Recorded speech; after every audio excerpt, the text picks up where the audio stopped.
There we go. Okay, so my topic for today, for my 4 minutes presentation, is how to clean and store produce. You have probably come across this experience before. You buy some fruit, like strawberries, put them in the fridge, then forget about them for a while, only to find them later moldy, just when you want to eat them.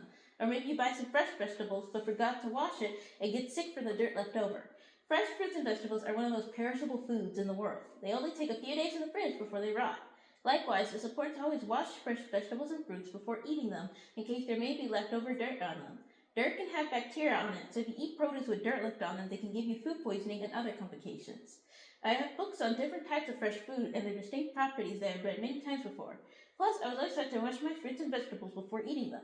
In order to safely eat your fruits and vegetables, here are tips on how to properly clean and store produce. Let's start with cleaning. An article called Produce Tips, Cleaning and Storing Using on a website called Love and Lemons 2025 gives step-by-step instructions on cleaning produce. 1. Wash fresh fruits and vegetables except mushrooms in cold running water.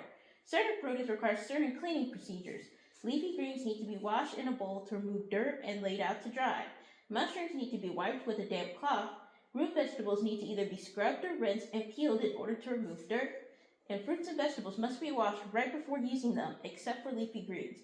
Another article titled The Best Proven Way to Wash and Store Fruit to Make It Last Longer from Home and Kind's 2019 focuses on fruits, namely berries. There's a special way to wash fruits so they won't spoil. The steps say to put a type of fruit in a bowl of water with about 1/4 cup vinegar or distilled white or apple cider vinegar.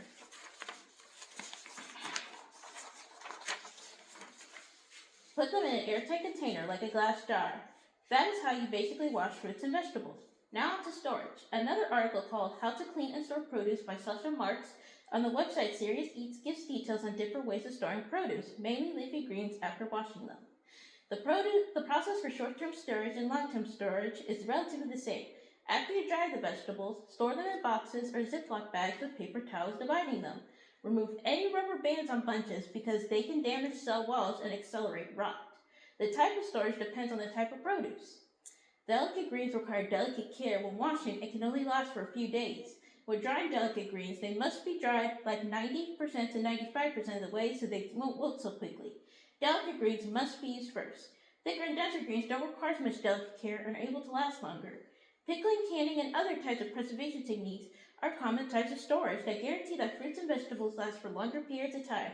The Vegetable Bible by Tricia Swanson details these practices. First, cook the fruit or vegetable in brine or other acidic liquid, then put them in an airtight jar or can with that same brine. Putting produce in cans is a low-cost, healthy food source that helps them retain or boost their nutrients. Pressure canning is the safest way to store food without a deadly bacteria called Clostridium botulinum from developing. Fermentation, drying, and salting are other forms of storage that change nutritional content in different ways. Technically, you must store produce in dry, dark places like a pantry. My aunt Tiffany Brewer, who cans fruits and vegetables as a hobby, buys from farmers markets and grows her own fruits and vegetables, offer more in regards to canning and washing fruits and vegetables. You must sterilize the jars by washing them with soap and water and then boil them for 10 minutes before putting the food in. Sanitize your kitchen before beginning to can so as to not let the food be exposed to bacteria. Make sure the pH and temperature are high enough for the food and jar to where bacteria cannot grow. If there's air trapped within the jar lid, there's bacteria, so you either have to redo the whole process or put it in the fridge or throw it out. You can put in spices and herbs in order to flavor the food. She says that pickles can keep for about 12 to 18 months, but some people keep it for longer.